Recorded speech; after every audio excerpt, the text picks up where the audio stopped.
So here's an example of we're going to submit 2 jobs. So use all of this input, output, error, and all this stuff, and then Q. And then we can change some of the arguments. We're passing minus x1 instead of minus x0. Change where the output goes, and then do Q again. So this will become job ID.0. This is job ID.1. So if you actually submitted that and then did Condor Q, well, there was job 1 that Frida submitted before, and it's in status running at this point, running on her pool of 1, I guess. And the other, I wonder if that's going to keep popping up forever. The other guys are sitting there idle waiting. So she had 600 jobs. One nice way to do it would be, what about making 600 subdirectories and having Condor, kind of run each job in each subdirectory. So that's pretty easy to do. Make the subdirectories, and this is what Frida wants in the end. And one way you could do that, right, with Condor, based on what we've already seen, is, well, you just change the initial dir, then do Q, change the initial dir, then do Q, and you fire up Emacs or something and repeat that 600 times. But of course, there's a better way. And the answer is, in the submit description file, there's all kinds of macros that you can use. One of them is $process, and that just gets expanded out to that dot process number of the job ID. It'll start at 0 and go up to wherever. So you could have this. Initial dir equals the subdirectory run underscore $process Q600, and you're done. So if you ran Condor submit on this, that's kind of what you'd see: 600 jobs submitted to cluster 4, and you do a Condor Q and you see a heck of a lot of jobs sitting there. And on Frida's situation, I guess one of them is running and the rest are waiting, to get their shot. Of course, once you submit a job, you can remove it. Command line tool, Condor RM. You can only remove jobs you submitted. Condor won't let other people remove your jobs, this and that. Lots of ways to do it. You can remove the whole cluster of jobs, all 600 of them. You can remove a specific one. Well, it's going to get annoying. Now let's say Frida is working along, everything's good, and the boss comes up and says that Frida can add her coworkers' desktop machines into her Condor pool as well, but only if they can submit jobs. Like, Frida can't be the only one who can submit jobs. So that's not a problem. She installs Condor on her friends' machines. And now we have this graphic. This is where we were before. Now this is her coworkers' machines, and that becomes a Condor pool. And when her coworkers aren't using her machines, she has perhaps more than one job running. The Condor status command, just like Condor Q shows jobs, Condor status shows information about machines. And to be precise, it shows summaries or views of machine class adds. And there's a lot of command line options to give different views of the machine class add. Or you can give an option to say, give me all 80 attributes about every machine that's out there. So what about data files? So if all your machines just happen to have a shared file system, great. Condor will use your shared file system. If they don't have a shared file system, Condor can transfer files along with your program.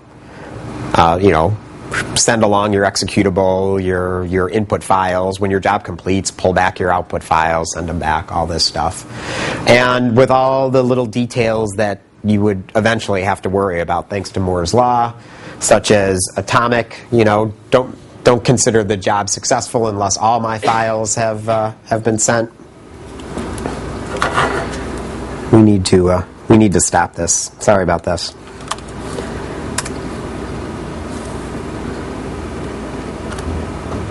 There we go. That's my RSS aggregator running, but I think I killed it. So that, if you're sending back 10 files, you never get 3 files sent, and then the rest are missing, right? And there's a few other ways to send I/O, which we'll talk about in a bit. So one thing I want to point out is you can use pluggable URLs in the file transfer. Talk about that momentarily.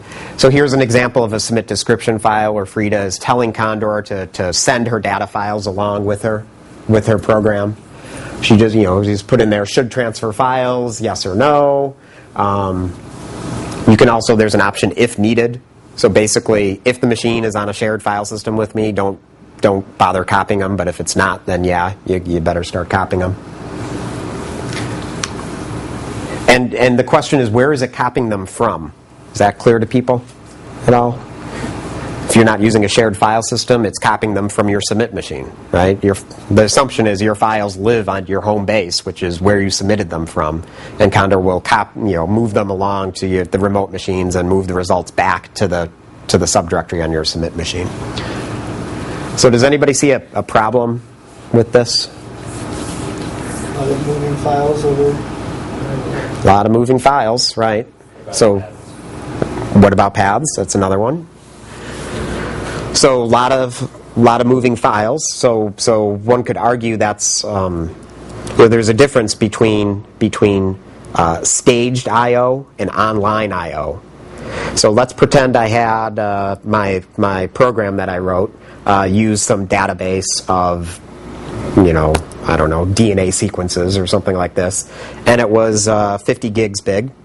But my program just seeked around in that and read like 5 bytes here, seek around 5 bytes there, seek around 5 bytes there. Not a very good candidate for staged I/O where the whole file is moved when I might only read a couple hundred bytes, right? For that you would want online I/O, right?